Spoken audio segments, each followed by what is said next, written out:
friends, welcome back to our channel ND Vlogs.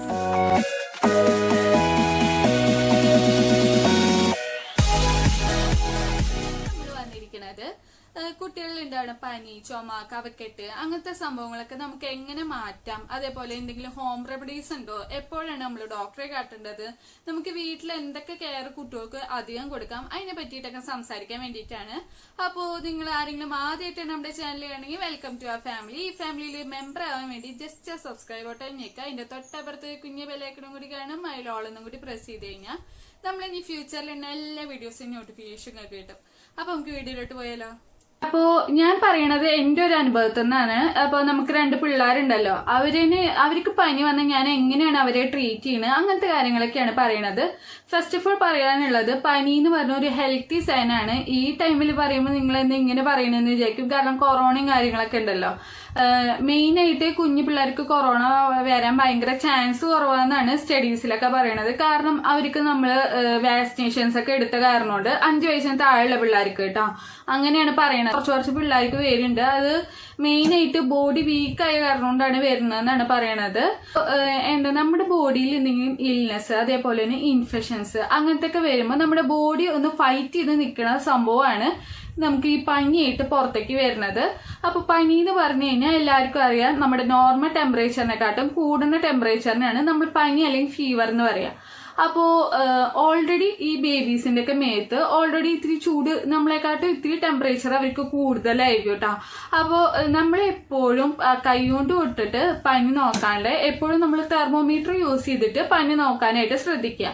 അപ്പോൾ അധികം വിലയൊന്നുമില്ല, digital thermometer വാങ്ങിച്ചാൽ മതി, അധികം വിലയൊന്നുമില്ല, മെഡിക്കൽ ഷോപ്പിൽ നിന്ന് ഈസിലി അവൈലബിൾ ആയിട്ട് നമുക്ക് കിട്ടുന്ന ഒരു കാര്യമാണ്. അപ്പോൾ ഒരു 100 ഡിഗ്രീനെക്കാട്ടൊക്കെ മേലെയാണെങ്കിലാണ് നമ്മൾ മരുന്ന് സ്റ്റാർട്ട് ചെയ്യുക. അപ്പൊ ഞാൻ ഇവിടെ ഫസ്റ്റ് കൊടുക്കാറുള്ളത് വാമോളാണ്. വാമോൾ അല്ലെങ്കിൽ ഫെപ്പാനിനെക്കാട്ടും ഒന്നും കൂടി എഫക്റ്റീവ് ആയിട്ട് തോന്നിയേക്കുന്നത് വാമോളാണ്. അത് നമ്മൾ എത്ര കൊടുക്കേണ്ടതൊക്കെ ഉള്ളത് അതിന്റെ ബോക്സിൽ തന്നെ എഴുതിയിട്ടുണ്ടാവും. ഇത്ര വെയിറ്റ് ഉള്ള പിള്ളേർക്ക് ഇത്ര ml വെച്ചിട്ട് കൊടുക്കണം എന്നുള്ളത്, അത് നോക്കിയിട്ട് കൊടുക്കാനായിട്ട് ശ്രദ്ധിക്കുക. പിന്നെ ഫസ്റ്റ് തന്നെ നമ്മൾ ഡോക്ടറുടെ അടുത്ത് കൊണ്ടുപോകാണ്ടിരിക്കുന്നതാണ് നല്ലത്, കാരണം ഒരു പനി ഇതൊക്കെ ആവുമ്പോൾ ആന്റിബയോട്ടിക്സ് വരും. നമ്മുടെ പിള്ളേർ ഒട്ടും എന്താ പറയാ ആന്റിബയോട്ടിക്സ് ഒന്നും കഴിക്കണത് ഒട്ടും നല്ലതല്ല. അപ്പൊ മാക്സിമം അത് ഒഴിവാക്കാനായിട്ട് ശ്രദ്ധിക്കുക. അപ്പൊ പനി വന്നു കഴിഞ്ഞാൽ ഞാൻ പറഞ്ഞ പോലെ തന്നെ ഫസ്റ്റ് വാമോൾ കൊടുക്കുക, എന്നിട്ട് ഒരു ദിവസം ഒന്ന് വെയിറ്റ് ചെയ്യുക. വെയിറ്റ് ചെയ്തിട്ട് വാമോൾ കൊടുത്തു കഴിഞ്ഞാൽ കുറച്ച് മണിക്കൂർ കഴിഞ്ഞ് കഴിഞ്ഞാൽ പനി മാറിയിട്ട് പിള്ളേർ ആക്റ്റീവ് ആവണ്ടോ നോക്കുക, അവരുടേതായ കളികളും കാര്യങ്ങളൊക്കെ ചെയ്യുന്നുണ്ടോ നോക്കുക. അങ്ങനെ ആക്റ്റീവ് ആവണില്ലെങ്കിൽ പെട്ടെന്ന് തന്നെ ഒരു ഡോക്ടറെ കാട്ടുകയാണ് നല്ലത്. അല്ലെങ്കിൽ നമുക്ക് ഒരു ദിവസം അല്ലെങ്കിൽ 2 ദിവസത്തോളം നമുക്ക് വെയിറ്റ് ചെയ്യാം കേട്ടോ. വെയിറ്റ് ചെയ്തിട്ട് പനി കുറയുണ്ടോ നോക്കാം. അതേപോലെ തന്നെ പിന്നെ ഫിക്സ് അതൊക്കെ വന്ന പിള്ളേരാണെങ്കിൽ ഫസ്റ്റ് തന്നെ കാട്ടുകയാണ് നല്ലത്. അങ്ങനെ എന്തെങ്കിലും ഹെൽത്ത് ഇഷ്യൂസ് ഉള്ള പിള്ളേരാണെങ്കിൽ ഫസ്റ്റ് തന്നെ കൊണ്ടുപോയി കാട്ടുക. പിന്നെ അതേപോലെ തന്നെ 1 വയസ്സ് താഴെയുള്ള പിള്ളേരാണെങ്കിൽ നമ്മൾ ഒട്ടും റിസ്ക് എടുക്കേണ്ട ആവശ്യമില്ല. പെട്ടെന്ന് കാരണം എന്തെങ്കിലും ഇൻഫെക്ഷൻ കാരണം കൊണ്ടാണ് വന്നേക്കണെന്ന് അറിയില്ല, അത് കാരണം പെട്ടെന്ന് തന്നെ ഡോക്ടറെ കാട്ടുക. ഈ പനി വരാനുള്ള കാരണങ്ങൾ എന്തൊക്കെയാന്ന് വെച്ച് കഴിഞ്ഞാൽ, ഒന്ന് ക്ലൈമറ്റ് ചേഞ്ച് വന്നു കഴിഞ്ഞാൽ വരും. അതേപോലെ നമ്മൾ ഈ നല്ല വെയിലുള്ള ടൈമിൽ കുട്ടികളെ പുറത്തു കൊണ്ടായേ വരും. പിന്നെ ഈ തൊപ്പിയൊക്കെ വെക്കാണ്ട്, പിന്നെ വെള്ളം മാറി കുളിച്ച വരും. അതേപോലെ തന്നെ പിന്നെ വേറെ വല്ലവർക്കും പനി കോൾഡ് അതൊക്കെ ഉണ്ടെങ്കിൽ അവരതിനായിട്ട് മിങ്കിൾ ചെയ്ത് കഴിഞ്ഞാൽ പെട്ടെന്ന് വരും. കാരണം കുഞ്ഞു പിള്ളേർക്ക് പെട്ടെന്ന് ഇൻഫെക്ഷൻസ് വരാൻ ചാൻസ് ഉണ്ട്. അപ്പൊ നമുക്ക് ഈ പറഞ്ഞ പോലെ തന്നെ ഒരു ദിവസം ഒന്ന് വെയിറ്റ് ചെയ്യാം, അത് കഴിഞ്ഞിട്ട് ഡോക്ടറെ കാട്ടാൻ പോയാൽ മതി. പിന്നെ കഫക്കെട്ടാണെങ്കിൽ ഏറ്റവും നല്ല റെമഡി എന്താന്ന് വെച്ചാൽ 1 വയസ്സിന് അല്ലെങ്കിൽ 2 വയസ്സിന് മേലെയുള്ള പിള്ളേർക്ക് കേട്ടോ. അപ്പൊ നമ്മുടെ മോൾക്ക് ഇവിടെ കഫക്കെട്ട് വന്നു കഴിഞ്ഞാൽ ഞാൻ ഫസ്റ്റ് ചെയ്യാറുള്ളത്, ഫസ്റ്റ് ഒക്കെ ആന്റിബയോട്ടിക്സ് കൊടുക്കുകയായിരുന്നു ഡോക്ടറെ കാട്ടിയിട്ട്.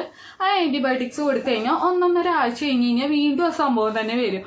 അപ്പോൾ പിന്നെ ഒരു ഹോം റെമഡി കിട്ടിയതായിരുന്നു, നമ്മള് കുഞ്ഞുള്ളിയില്ലേ, ചെറിയുള്ളിയിൽ തേൻ ചാലിച്ചിട്ട് കൊടുക്കുക. അപ്പൊ ഒരു കുഞ്ഞുള്ളിയൊക്കെ എടുത്താൽ മതി, കുഞ്ഞു പിള്ളേരുടെ വലിപ്പം അനുസരിച്ചിട്ട് എടുക്കുക കേട്ടോ. അതിക്ക് നന്നായിട്ട് തേൻ ഒഴിച്ചിട്ട് കൊടുക്കുക. അപ്പൊ നമ്മുടെ പെട്ടെന്ന് കഫക്കെട്ട് മാറിട്ടോ, പെട്ടെന്ന് ട്രൈ ചെയ്ത് നോക്കുക. അതേപോലെ വിക്സ് പറ്റി കൊടുക്കുക. പിന്നെ നമ്മൾ നന്നായിട്ട് അവരെ കെയർ ചെയ്ത് കൊടുക്കുക. അപ്പൊ നമ്മൾ അവരുടെ അടുത്ത് ചെന്നിട്ട് എന്തെങ്കിലും ആവശ്യമുണ്ടോ, അതേപോലെ തന്നെ അടുത്ത് നമ്മുടെ മേത്ത് കടത്തുക, അതേപോലെ തോളത്തിടുക, അതൊക്കെ.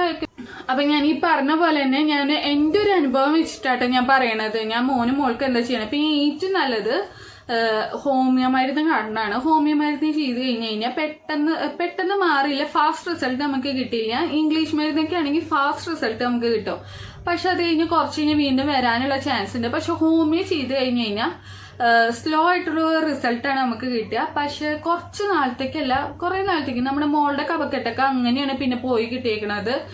നമ്മുടെ ഹോമിയോ മരുന്ന് കാട്ടിയിട്ടാണ്. പിന്നെ പ്രൈമറി സ്റ്റേജ് ആണെങ്കിൽ മാത്രം കാട്ടുക. കാരണം ഇത്തിരി കഫക്കെട്ടൊക്കെ ഇത്തിരി കൂടിയിട്ട് നമ്മൾ ഹോമിയോ കാട്ടാൻ. ഈ ഹോമിയോ മരുന്ന് എന്ന് പറഞ്ഞാൽ ഉള്ളിലത്തെ കഫം കംപ്ലീറ്റ് ആയിട്ട് ആ ബോഡിയിൽ എത്ര കഫം ഉണ്ട് അത് കംപ്ലീറ്റ് ആയിട്ട് പുറത്തേക്ക് എടുക്കൂട്ടാ.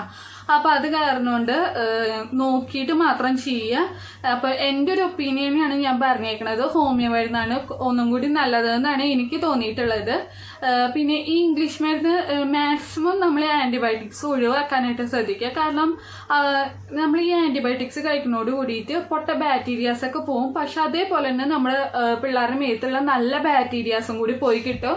അത് കാരണം കൊണ്ട് മാക്സിമം അത് ഒഴിവാക്കാനായിട്ട് ശ്രദ്ധിക്കുക. പിന്നെ ഈ പറഞ്ഞ പോലെ പനിക്കൂർക്കയില അതൊക്കെ നീരാക്കിയിട്ട് കൊടുക്കില്ല.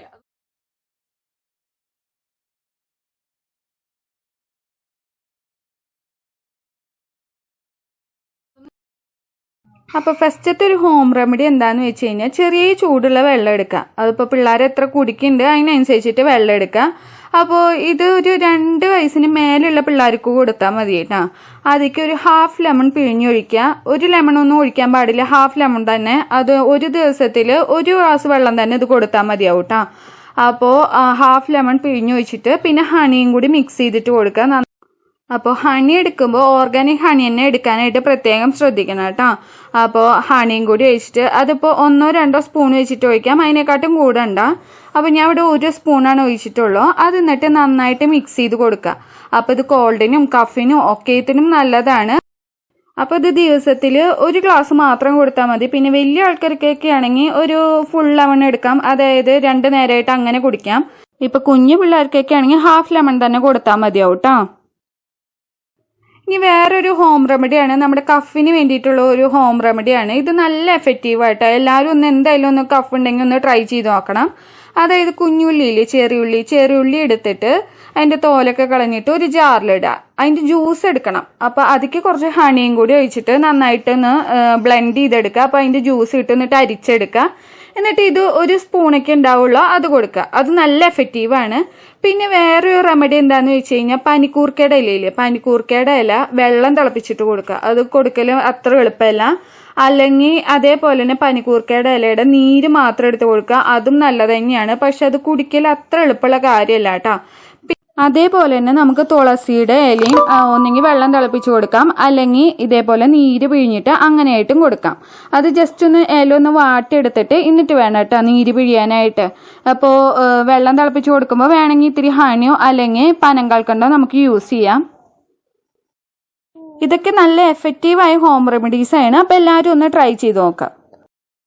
അപ്പൊ ഞാനിപ്പോ ഈ പറഞ്ഞതിൽ നിങ്ങൾക്ക് എന്തെങ്കിലുമൊക്കെ പോയിന്റ്സ് ഉപകാരപ്പെട്ടു എന്ന് തന്നെ വിചാരിക്കണോ. അപ്പോൾ നിങ്ങൾക്ക് വീഡിയോ ഇഷ്ടമാണെങ്കിൽ ലൈക്ക് ചെയ്യുക, കമന്റ് ചെയ്യുക. അതേപോലെ നിങ്ങൾക്ക് മറ്റുള്ളവർക്ക് എത്തിക്കണം എന്ന് തോന്നുകയാണെങ്കിൽ ഒന്ന് ഷെയറും കൂടി ചെയ്ത് കൊടുക്കുക. അതേപോലെ നമ്മുടെ ചാനൽ ഒന്ന് കയറി കണ്ടു നോക്കിയിട്ട് അതിൽ കുറെ വ്ളോഗ്സും ട്രാവൽ വ്ളോഗ്സും അതേപോലെ കുക്കിംഗ് റെസിപ്പിയും ബ്യൂട്ടി ടിപ്സും ഒക്കെ ഉണ്ട്. അപ്പോൾ നിങ്ങൾക്ക് നമ്മുടെ ചാനൽ ഇഷ്ടമാണെങ്കിൽ ഒന്ന് സബ്സ്ക്രൈബ് കൂടി ചെയ്യുക. അപ്പോൾ നമുക്ക് വീണ്ടും അടുത്ത നല്ലൊരു വീഡിയോ ആയിട്ട് വീണ്ടും വരുന്നതായിരിക്കും. അതായിരിക്കും ടാറ്റാ ബൈ ബൈ.